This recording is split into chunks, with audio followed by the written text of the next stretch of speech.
Hey guys, Iris here.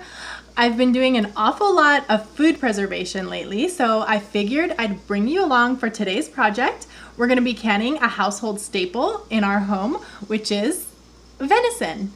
So let's get in the kitchen and I'll show you my process. The first step to any canning project is to prepare your jars and your lids. Since we are pressure canning, you do not need to sterilize them, but you do want to wash them with hot soapy water. I'm going to be using the Presto 16 quart canner. If this is your first time canning, the first step that you want to take is to read the instruction manual that came with your canner and familiarize yourself with it. I like to give my canner a good rinse before each use. I do wash it afterwards, so it's pretty clean, but I do like to give it a good rinse beforehand. The next step is to check all of the mechanical parts of your canner to make sure that they're all in working order before you begin. I like to remove the rubber gasket, make sure that it's intact, and I also add a little bit of olive oil to make sure that it doesn't get brittle over time. Adding the oil is optional. It does extend the life of your rubber gasket, but it can cause it to get sticky. So after each use, I also am sure to wash it thoroughly with warm soapy water. You want to make sure that all of the moving parts are not stuck and that the vent is clear. Next, I'm going to add water to my canner.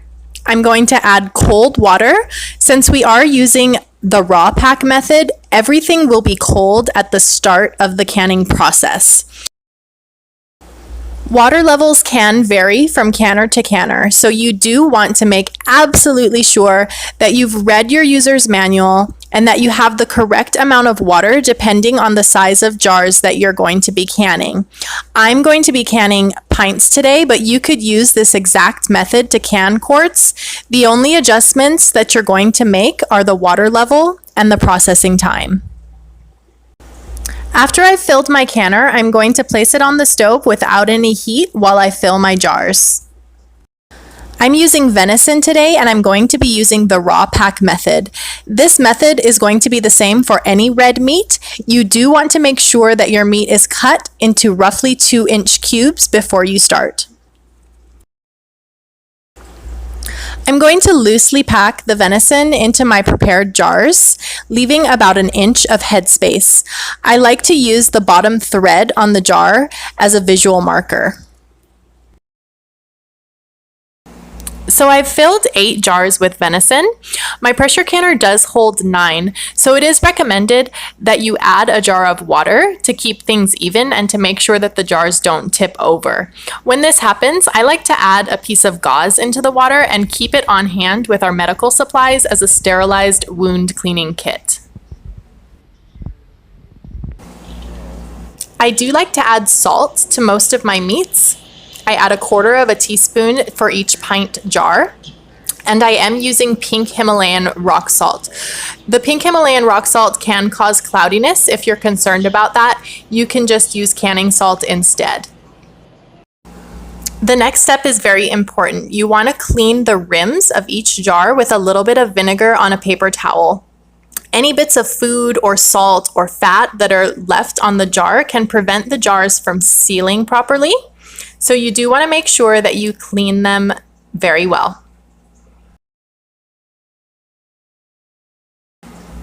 We are now going to place the lids on top of each jar. The lids have been washed with warm soapy water. You do not have to dry them off. Just gently place them on each jar. The last step before processing is going to be to gently tighten our rings on our jars. You want to tighten these rings finger tight. You do not want to crank them down. This can cause them to break inside of the canner. Now we're going to gently place our filled jars inside of the canner. Because we're using the raw pack method, everything should be at a cool temperature. Now we're going to close the lid and we're going to slowly bring the canner up to temperature without the weight on. So I like to start at medium and then slowly increase the heat. Once your canner is up to temperature and you have a steady stream of steam coming out of the vent, you want to set a timer for 10 minutes and let the canner vent. Once the canner has vented for a full 10 minutes, I'm going to very carefully put my 15-pound weight on and bring it up to pressure. We're going to process this venison at 15 pounds of pressure for 75 minutes. We are not going to start the timer until the pressure is up. When the canner comes up to 15 pounds of pressure, your weight should begin to jiggle.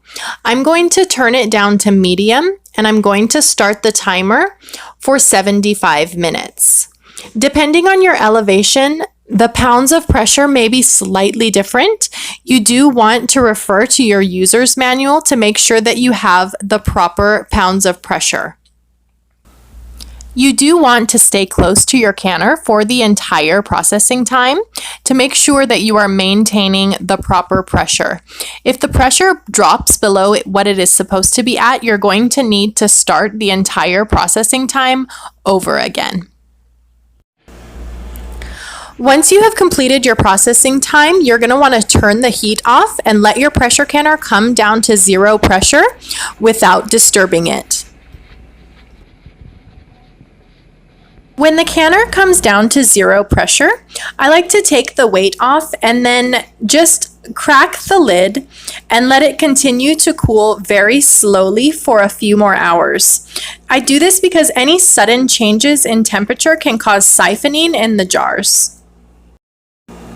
When the temperature of the canner has come down considerably, I take the lid off and very carefully remove the jars using a jar grabber. And I set them on a kitchen towel to prevent any drastic temperature changes which can cause the jars to break. Once all the jars have been removed from the canner, you want to let them sit on the kitchen towel undisturbed for 12 to 24 hours to let them cool completely and let them seal properly. Any jars that do not seal, you want to put in the refrigerator and use immediately. I forgot to mention earlier that when canning meat using the raw pack method, you do not need to add any water. They will create their own broth, as you can see here. You can also see that there are some white marks on the outside of the jars caused by hard water. To prevent this, you can add a little bit of vinegar to the water inside of your canner. Once your jars have rested for that 12 to 24 hour period, go ahead and remove the rings, check that the seals are strong, wash your jars, label them, and put them on the shelf. We try to use ours within a year. They can stay good for longer than a year, but their nutritional value does start to decline after that 1 year mark. Hey y'all, thanks for tuning in. Don't forget to like, share, comment, subscribe, and hit that bell icon so you never miss another video. I'll see you next time.